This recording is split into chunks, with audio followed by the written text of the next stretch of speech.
여러분 평안하십니까? 오늘도 말씀과 함께 주님의 은혜 가운데 거하시기 바랍니다. 오늘 말씀은 예레미야 38장입니다. 오늘 본문 1절에는 당시 예루살렘에서 영향력을 행사하고 있었던 네 사람의 이름이 나옵니다.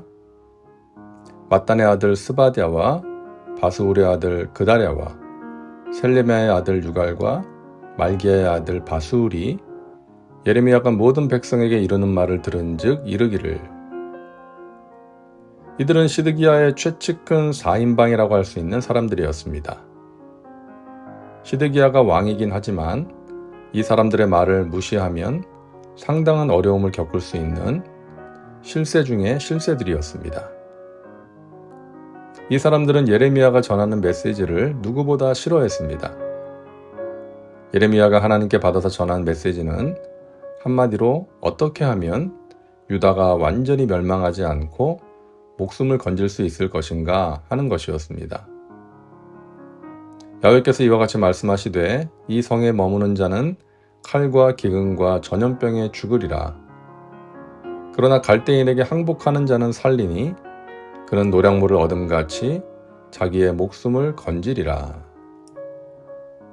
바벨론에게 항복하는 것만이 살 길이라는 것입니다. 사실 이것이 예루살렘이 초토화되는 것을 피할 수 있는 유일한 길이었죠. 하지만 이들은 바벨론에 항복하라는 예레미야의 말을 아주 싫어했습니다. 자신들이 반바벨론 정책을 주도했던 핵심 인물들이기 때문에 바벨론에게 항복한다면 가장 먼저 제거될 사람들이기 때문이었죠. 그래서 이들은 예레미야를 죽이기로 결심합니다. 이에 그 고관들이 왕께 아뢰되 이 사람이 백성의 평안을 구하지 아니하고 재난을 구하오니 청하건대 이 사람을 죽이소서. 그가 이같이 말하여 이 성에 남은 군사의 손과 모든 백성의 손을 약하게 하나이다. 이들이 예레미야를 죽이기 위해 내세운 것은 이것이었습니다.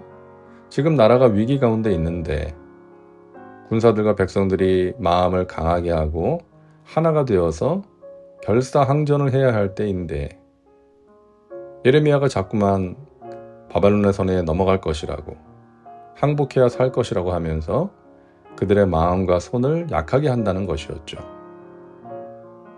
예레미야가 하는 말은 적을 이롭게 하는 이적 행위라는 것입니다. 그래서 그를 죽이라고 시드기야에게 청을 합니다. 자, 그들의 말에 시드기야가 어떻게 반응합니까? 시드기야 왕이 이르되 보라 그가 너희 손안에 있느니라 왕은 조금도 너희를 거스를 수 없느니라 하는지라. 시드기야는 이들의 말을 거스를 수가 없었습니다. 이 사람들의 세력이 워낙 강했기 때문이었죠.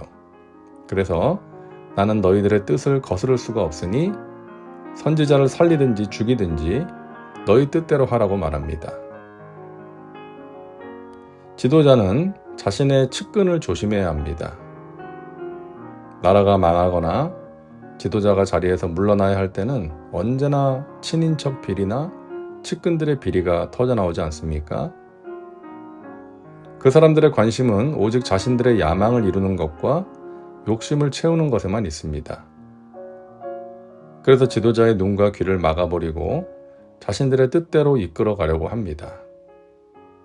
지도자는 자기에게 잘해주거나 맹목적으로 충성하는 사람들을 조심해야 합니다. 자신에게는 잘해주면서 다른 사람에게는 자신이 가진 권력을 이용해서 함부로 하는 사람을 멀리해야 합니다. 그렇지 않으면 자신도 망하고 자신이 속한 공동체도 망하는 것입니다. 불행하게도 시드기야는 하나님께 기도하고 하나님의 뜻을 묻고 따라가는 지도자가 아니었습니다. 그저 사람들의 눈치를 보고 끌려가는 무능한 왕이었던 것이죠. 자, 예루살렘의 고관들은 예레미야를 죽이기로 결심하고 그를 진흙 구덩이에 던져넣습니다. 그들이 예레미야를 끌어다가 감옥들에 있는 왕의 아들 말기야의 구덩이에 던져넣을 때에 예레미야를 줄로 달아 내렸는데 그 구덩이에는 물이 없고 진창뿐이므로 예레미야가 진창 속에 빠졌더라. 진흙이 발목 정도까지 있는 곳이 아니라 아마 목까지 차오르는 곳이었을지도 모릅니다. 그런 곳에서 예레미야는 눕지도 앉지도 못하고 꼼짝을 못하고 서서 먹지도 못하고 굶어 죽게 되는 상황이었죠. 고통스럽게 죽어갈 수밖에 없는 그런 상황이었던 것입니다. 자, 그런데 하나님께서는 전혀 생각하지 못한 사람을 통해 예레미야를 살려주십니다. 왕국 내시 구스인 에벳 멜렉이 왕께 아뢰어 이르되 내 주 왕이여 저 사람들이 선지자 예레미야에게 행한 모든 일은 악하니이다. 성중에 떡이 떨어졌거늘 그들이 그를 구덩이에 던져 넣었으니 그가 거기에서 굶어 죽으리이다 하니. 에벳 멜렉이라는 내시가 담대하게 왕에게 가서 말합니다. 저 사람들, 저 고관들이 선지자에게 행한 일은 악합니다. 그가 거기서 고통스럽게 굶어 죽게 될 것입니다. 라고 말합니다. 그러면서 선지자를 건져내 달라고 간청해서 왕의 허락을 받아냅니다. 그렇게 예레미야는 죽음의 문턱에서 살아나게 됩니다. 우리도 그런 경험을 할 때가 있죠. 어려운 상황에서 전혀 생각하지 못한 누군가의 도움을 받게 되는 것입니다. 하나님께서 예비하시고 보내신 사람을 통해서 문제가 해결되고 필요한 것을 공급받게 되는 것입니다. 시드기야는 예레미야를 불러서 또다시 비밀 면담을 갖고 하나님의 말씀을 구합니다. 하지만 예레미야를 통해 하나님께서 하신 말씀은 변함없이 바벨론에 대한 항복이었습니다. 그 말씀을 듣고 시드기야는 우리가 그동안 얼마나 교만하고 악했으면 하나님께서 우리를 저 악한 사람들에게 굴복하라고 하시는가.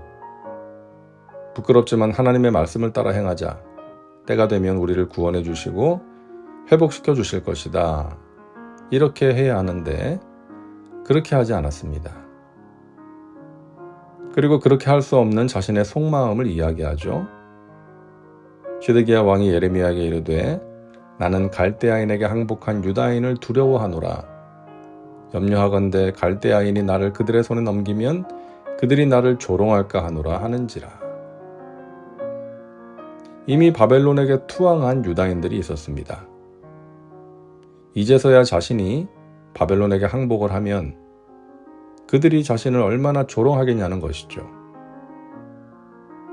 또한 시드기야는 고관들이 너에게 나를 만나서 무슨 말을 했냐고 묻거든 바벨론에게 항복하라고 했다고 하지 말고 다른 대답을 하라고 지시합니다. 이처럼 시드기야는 하나님보다 사람을 더 두려워했습니다. 유일한 살 길에 대해서 들었지만 그동안의 수고가 헛된 것이 되는 것과 자신의 명예가 땅에 떨어지는 것을 두려워했습니다.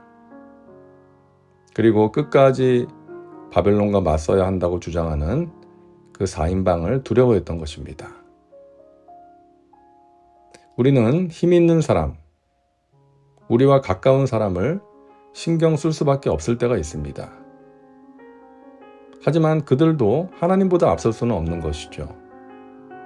그들이 하나님의 뜻을 거스르고 잘못된 길로 인도한다면 과감히 결별할 수 있어야 합니다. 그로 인해 힘든 일이 생기고 자신의 입지가 흔들릴 수 있다 하더라도 그렇게 하면 하나님께서 책임져 주시는 것이죠. 합력하여 선을 이루어 주실 것입니다. 왕이었지만 용기가 없었던 시드기야와 내시였지만 용기 있게 선지자를 구해낸 에벳 멜렉의 모습이 우리에게 중요한 교훈을 줍니다. 기도합니다. 사랑과 은혜가 풍성하신 하나님, 오늘도 말씀과 함께 살게 하시니 감사합니다. 우리를 기가 막힐 웅덩이와 수렁에서 끌어올리시고 우리의 발을 반석 위에 세우시는 하나님을 찬양합니다. 사람보다 하나님을 두려워하게 하시고 하나님의 말씀을 따라 행하는 믿음의 사람들 되게 하옵소서. 예수님의 이름으로 기도하옵나이다. 아멘. 오늘도 말씀과 함께 은혜 가운데 거하시기 바랍니다. 여러분 사랑하고 축복합니다.